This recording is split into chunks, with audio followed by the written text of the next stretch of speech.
Krishna. All glories to Srila Prabhupada. So, in this series on Narad Bhakti Sutra, today we will discuss verse 54, which is as follows: Guna Rahitam, Kamana Rahitam, Pratikshan Vardhamanam, Avichinam, Sukshmataram, Anubhav Rupam. And the translation is as under: Pure love of God manifests as the most subtle consciousness, devoid of material qualities and material desires, increasing at every moment and never interrupted, avichinam. So, before discussing this sutra, let's invoke the blessings of Mahaprabhu and Purvati Acharyas. आज अनुलंबित बुझो कनकावदातो संकीर्तनैक पितरौ कमलायताक्षो विश्वम्भरो द्विजवरो युगधर्म पालो वंदे जगत प्रिय करो करुणावतारो।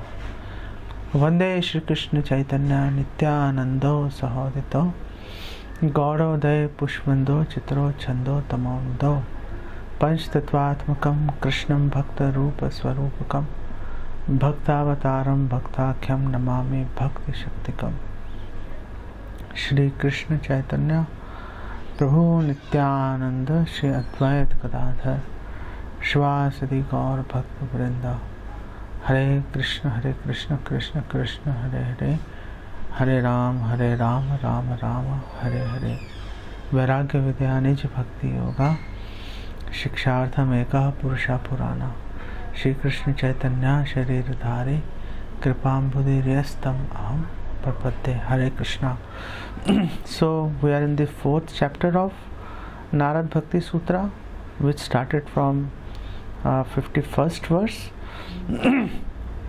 And Sri Narad, he is now attempting to explain pure devotion service. And the first thing he tells us about pure devotional service is that it is anirvachaniya. It cannot be explained, it cannot be described. But then what if somebody tries to describe it? So in 52nd sutra, Sri Narad says that, well, any attempt to describe pure devotional service is like muka asvadanvat, as if a mute person, a dumb person is trying to explain the taste of a food he has just eaten. The idea is that the mute person, he can try to explain with science or whatever, but he can never fully explain how he felt while he was eating that dish. Similarly, Sri Narad, the idea was that nobody can fully explain the glories of pure devotional service. Then the readers, the devotees, the practitioners, they may feel threatened that are we running after mirage? Are we running after something that if it cannot be explained, cannot be described, maybe it cannot be achieved? Then in 53rd sutra, Sri Narad assures that please don't worry, the pure love of Godhead will be revealed to those who deserve it. The patra, the deserving candidate, it will be revealed in their heart. And now Sri Narad is telling, okay, what will be revealed in their heart? When pure devotional service is revealed in the heart of a devotee, what does he feel? What are the symptoms of pure devotional service? So there he explains that the pure devotional service is guna rahitam, is devoid of material qualities. Why he has to make this statement again and again is very important. Why it is important? Because we come from material backgrounds, material mindset, whatever person or object we see and or meet, we try to evaluate it on the basis of the accumulated knowledge that we have, the prejudices we create over many births and over many years in this lifetime. So, from our experience, we have great fear of the material qualities, because Krishna says in Bhagavad Gita, Karanam gun sankasya sat asad yoni janmasu, that these material qualities are basically the root of every problem. Every jiva being forced to act in the influence of these material qualities end up thinking that I am the person who is making the choice.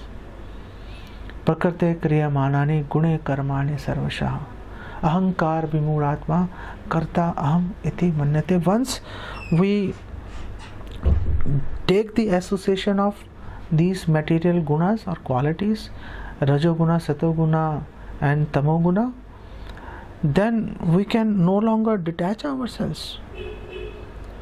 That was not the idea when we actually tried to associate with these gunas. We were thinking, well, okay, let's see what happens, and then whenever we want, maybe we will detach ourselves. But then when we really wanted to detach ourselves, and that too is very rare. People, they don't want to detach themselves from the material qualities. In fact, they love it without considering the fact that there are 8.4 million species of life, and that too it is only because of our association with the material modes of nature. So when that's the situation, and once we attach ourselves to these material modes, they overpower our steering capacity, they overpower the decision making process, and they force us into going into an autopilot mode. And then whatever we do, we may think foolishly that we are the decision maker, but actually Lord Krishna informs in Bhagavad Gita that it is influenced or governed by the three modes of material nature. So that is the extent, and the material nature which is composed of these three modes of material nature, Lord Krishna says that it is very, very difficult to cross, very, very difficult to transcend. Devi hi esham gunmai mam maya durateya. It is very difficult to transcend. Better not to entangle ourselves, but as soon as we fall in the material world, we entangle ourselves with these modes. And once we entangle, now it has become uru damni baddha. It is as if we are tied up with a very thick and very strong rope, and we have no idea how to cut this rope, and even if we have the idea, we have no capacity to cut the rope. So when having understood this much, that to somebody kaschit yatati siddhe, as somebody who is even trying to understand what's happening. So the first conclusion the intelligent spiritualists draw, that all the problems that I am facing is due to these three modes of material nature. And then the next plausible action, the natural action, is that he tries to steer away from these three modes of material nature. He tries to transcend. And then he reads also in Bhagavad Gita that Krishna is telling Arjuna to become transcendental to the three modes, without even realizing what does it actually mean.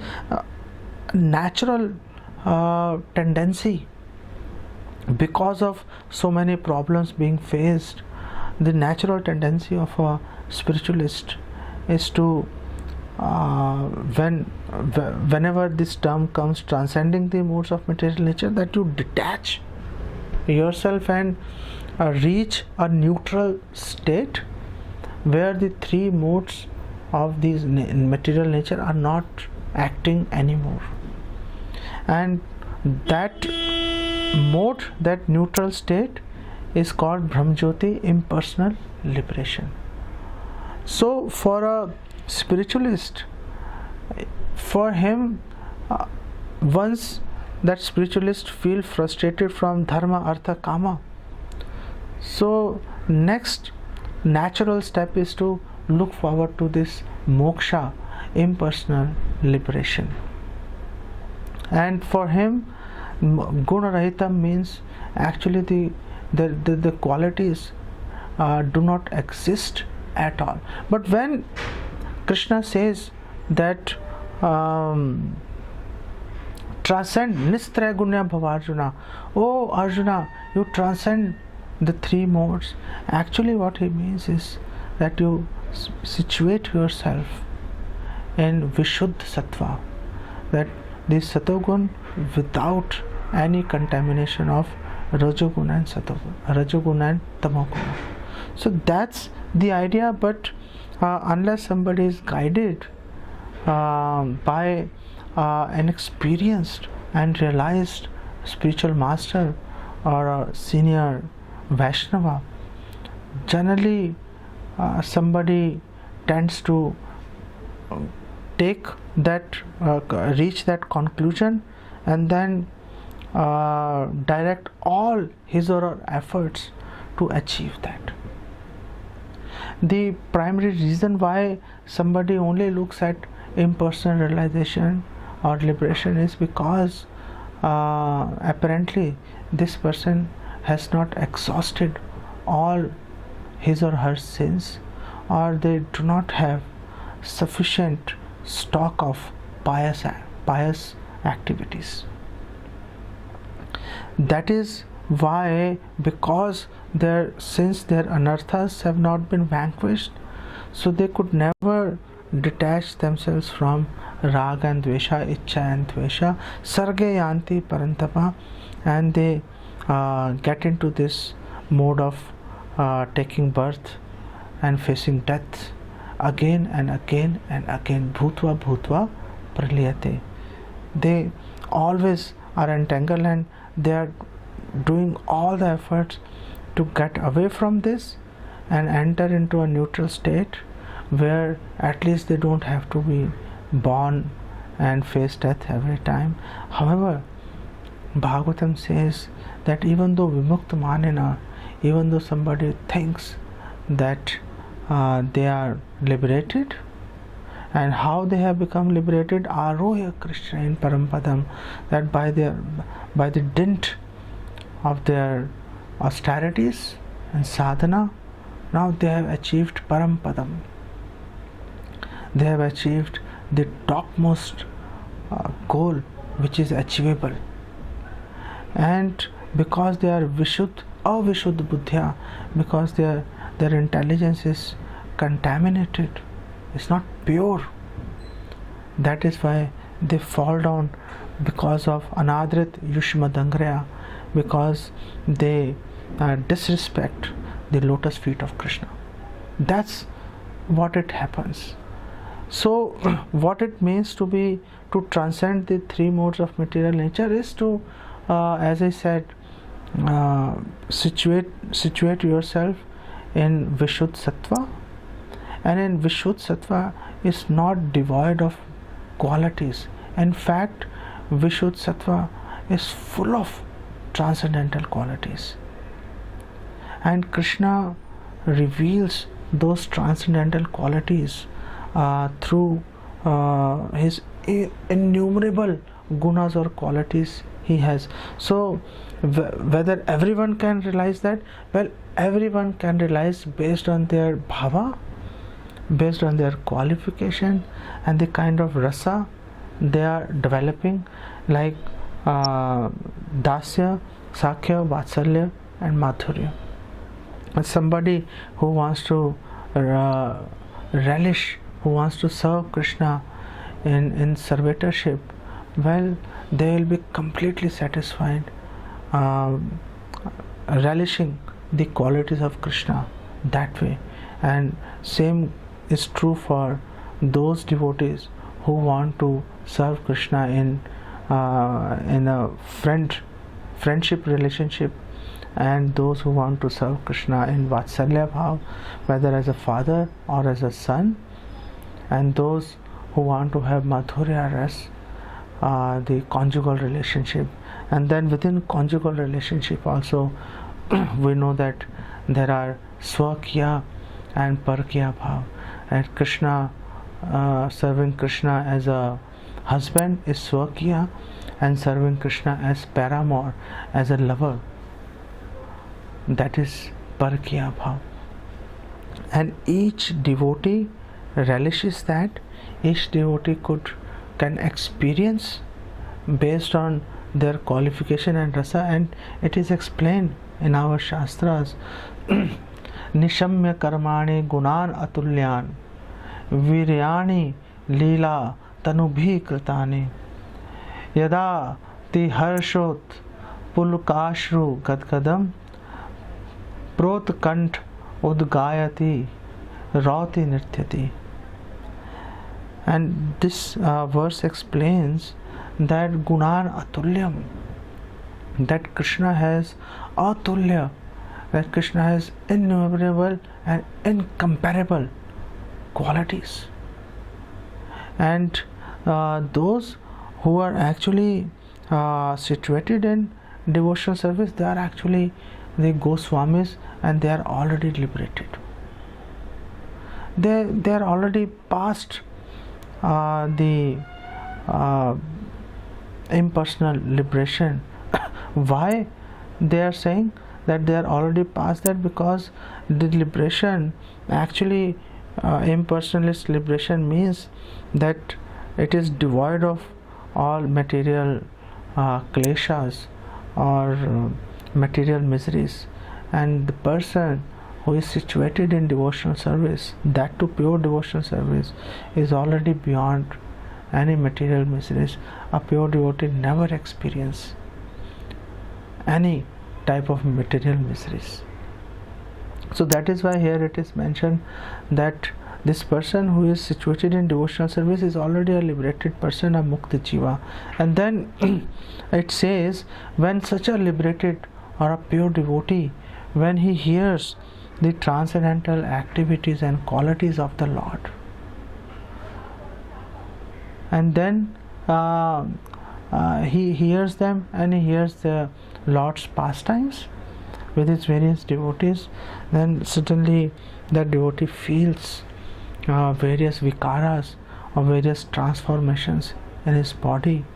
A devotee feels romanch or kampashru, or devotee sheds the tears of joy, and his voice changes, swar bheda. He can no longer speak audibly, and people can't understand what he is saying, like babbling, like Chaitanya Mahaprabhu. He was babbling so many things, nobody could understand most of the things. And thanks to Ramanand Rai and Sarup Damodar Goswami, we at least have some portion, a drop of that realizations or revelations that Mahaprabhu was giving in ecstatic unmad or bhavavesha. Now these ecstatic transformations, they are not available in impersonal liberation. It is why it is not available. The one reason is that it is not available because it is nishkriya, and there is no activity in Brahman realization in impersonal liberation. When there is no activity, there is no exchange of loving love and affection between devotees and between devotee and Krishna, How can you feel transformation in your body? And the second reason is because the impersonalist, those who are aspiring for impersonal liberation, they are actually not focusing on Krishna, they are focusing on themselves only.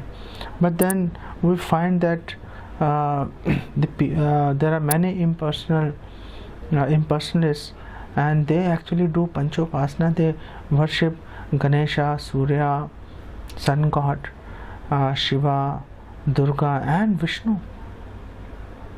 And thanks to Srila Bhaktisiddhanta Saraswati Thakur, he explains that this Panchopasana actually their worship of various demigods and Vishnu is actually not the end, it is the means to an end.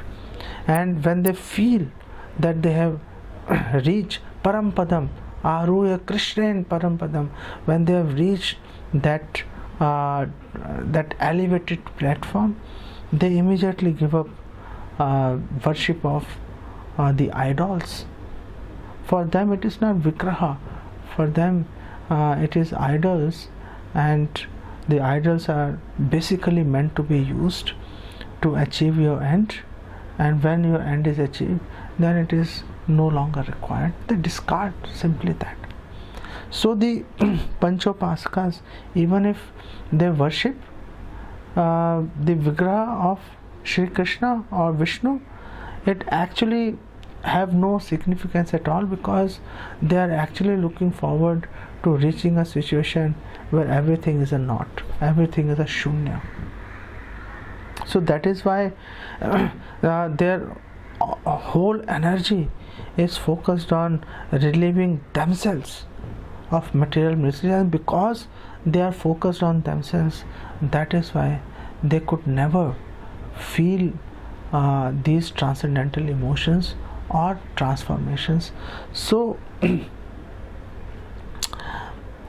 is there any hope for these impersonalists? Well, of course there is hope. Hope is never lost for anybody. It is not like Christianity that speaks about eternal damnation, that if you don't follow the teachings of Bible, or if you are not a devout follower of Jesus, then you are bound to suffer indefinitely in the hellish fires. That's not what it means, and that's actually very scary. I don't know how they justify that. Here in Sanatana Dharma, in pure devotional service, in engaging in the service of Krishna, that's not the case. Even those who are Atma Ramas, those who are feeling fully content in themselves, who have reached that stage of Vimukta Manina, who have already attained that stage, even they have the opportunity and capability, of course, to engage in the devotional service of Krishna. And we have examples to prove that. We know the 4 Kumaras, the celibate boys, and they were Atma Ramas. They were already situated in liberation. However, when they inhaled, when they smelt the tulsi leaves offered the lotus feet of Lord Krishna, they immediately felt those transformations in their body and mind, and then they were lured by those transformations which they have never felt before. Same is true even for Shukadeva Goswami. He was liberated right from his birth, and when he heard the pastimes of Krishna mentioned in Srimad Bhagavatam, he immediately felt vikaras, a transformation in his body. He immediately became attracted to the pastimes of Krishna, so much so that he was actually asked to help Parikshit, who was near his time of death, by reciting Srimad Bhagavatam, even though his own father was personally available there, along with so many exalted Vaishnavas or devotees. So the hope is not lost, and it is mentioned in Bhagavatam 1:7-10. Atma Ramascha Munyo Nirgranthe api urukrame kurvanti ahetukim bhaktim itham bhut guno hari. Then even the Atma Ramas and those who are fully satisfied in their body, in their mind, in their soul, whatever level you want to talk about. That's the explanation Lord Chaitanya is giving in Chaitanya Charitamrita when he was giving 61 explanations of Atmarama verse. So at whatever stage Sri Chaitanya Mahaprabhu says you are, you can always, as soon as you hear Satam Prasangan Mama Veer, and if you hear my pastimes from the mouth of pure devotees, anything is possible. Even though you are Atmarama, you can still be attracted to Krishna and engage in his pure devotional service.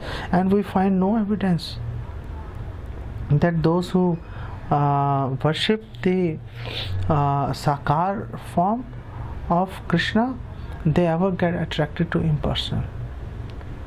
Once you are hooked to the personal form, you know that it is Shrestha, it is superior.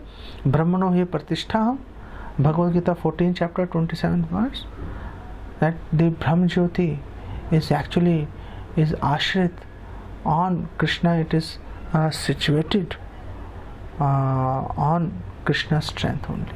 So as soon as somebody realizes that the Sakar form, the personal form of Krishna is superior, nobody goes down, nobody goes and become attracted to the impersonal. In fact, those who are attracted to the personal form, they actually hate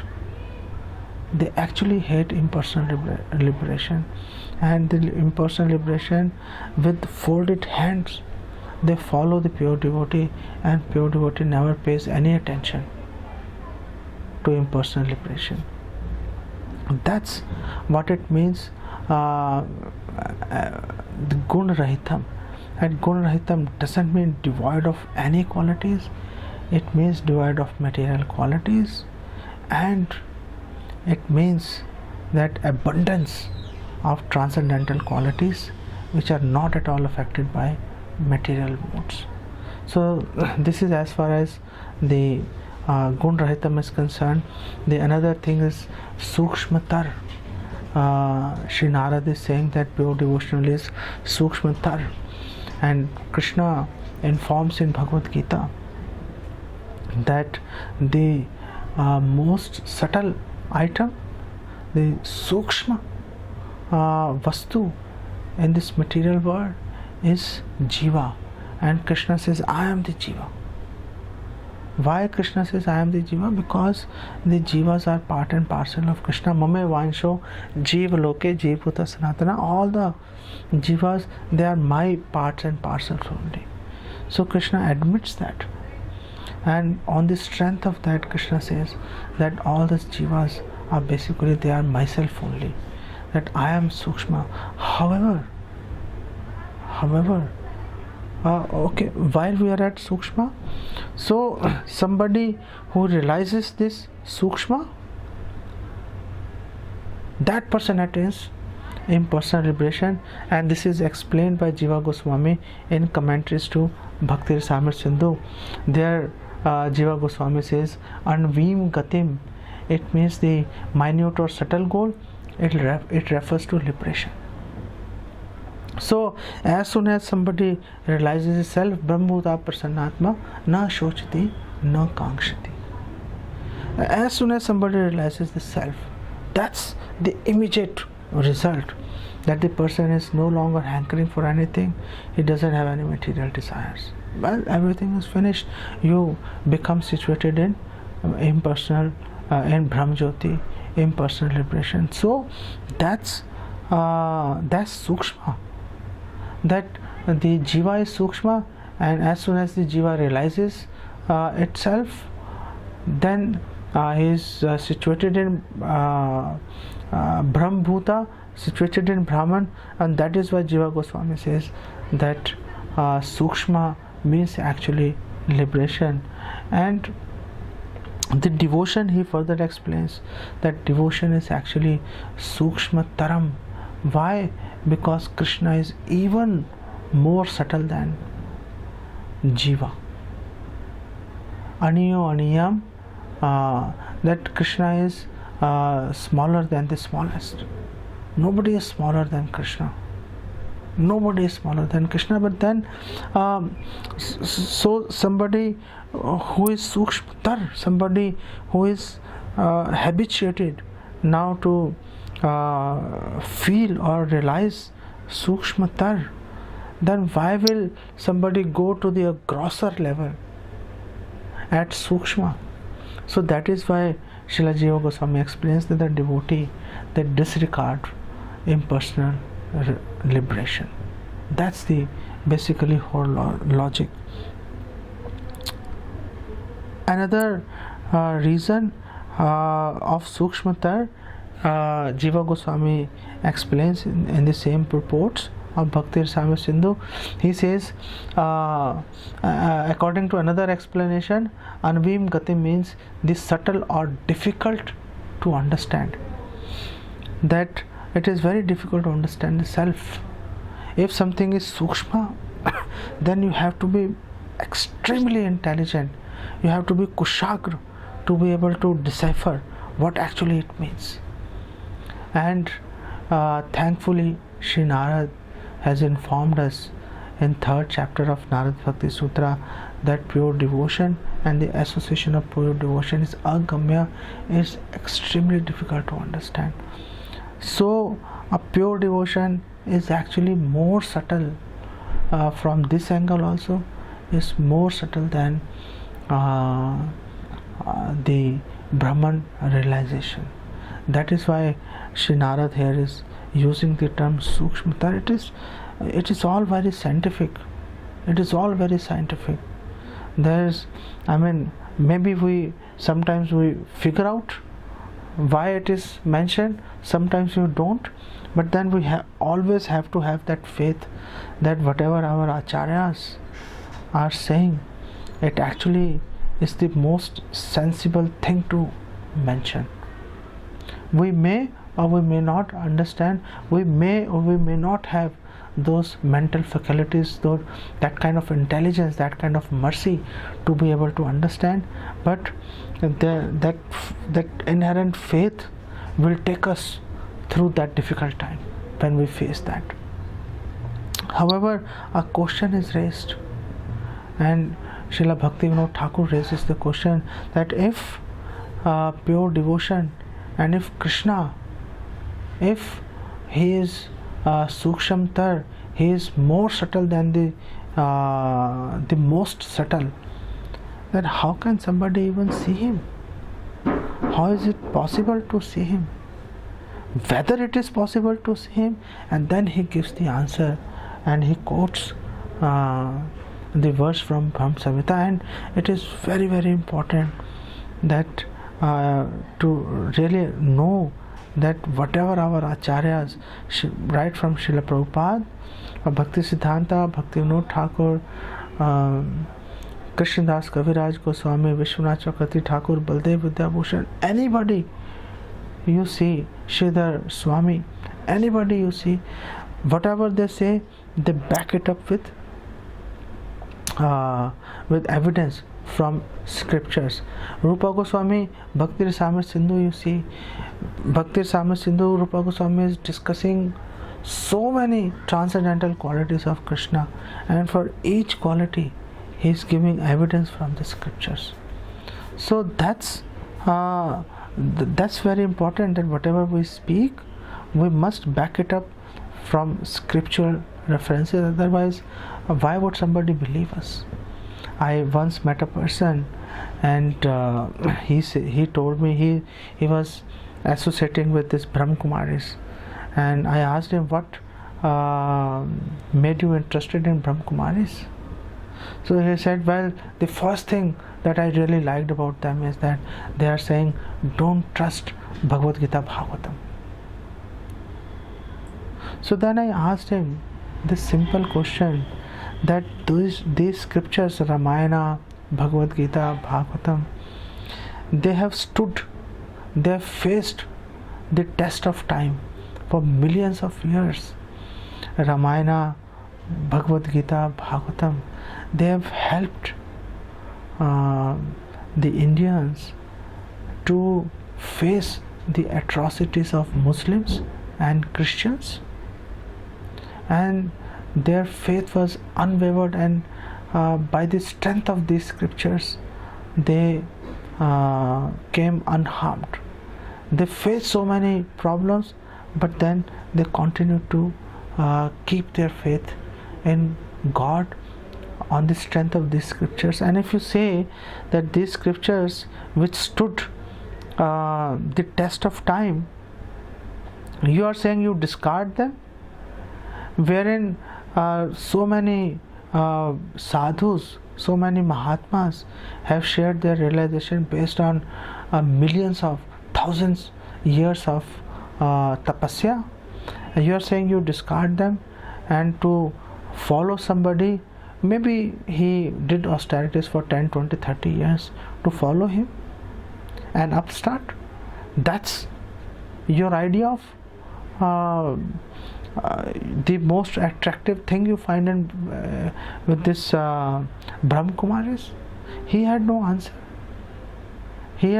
But unfortunately, once you are hooked to something, well, you are hooked. Once you are hooked to a mode of nature, well, what can you do? Bhagavatam says that somebody who is graha vratanam, somebody who is attached to adanta gobir vishtam tamisram, as somebody who has uncontrolled senses, no proper guidance, and attached to family life, he cannot help himself, and others also cannot help him, and together, if they try, and I myself try to help with the help of others, still it can't be helped. That is the kind of strong attachment we form to certain ideas or ourselves. So it is important to know that more subtle than it is important to make sure that whatever we speak on the strength of the scriptures. We follow in the footsteps of our acharyas. And when Srila Bhakti Siddhanta Bhaktivinoda Thakur raised this question whether it is possible at all to see Krishna if he is sukshmatar, so then he answers and he gives evidence from Brahma Samhita, and he says premanjana churita bhakti vilochanana santa siddhav hridayeshu vilokyanti yam shama suntaram achintya gun sarupam govindam adi purusham tamham bhajami. That yes, you can see that sukshmatar, that the more subtle vastu than the most subtle, you can definitely see if your eyes are anointed with sukshmatar vastu, which is pure devotion to Krishna.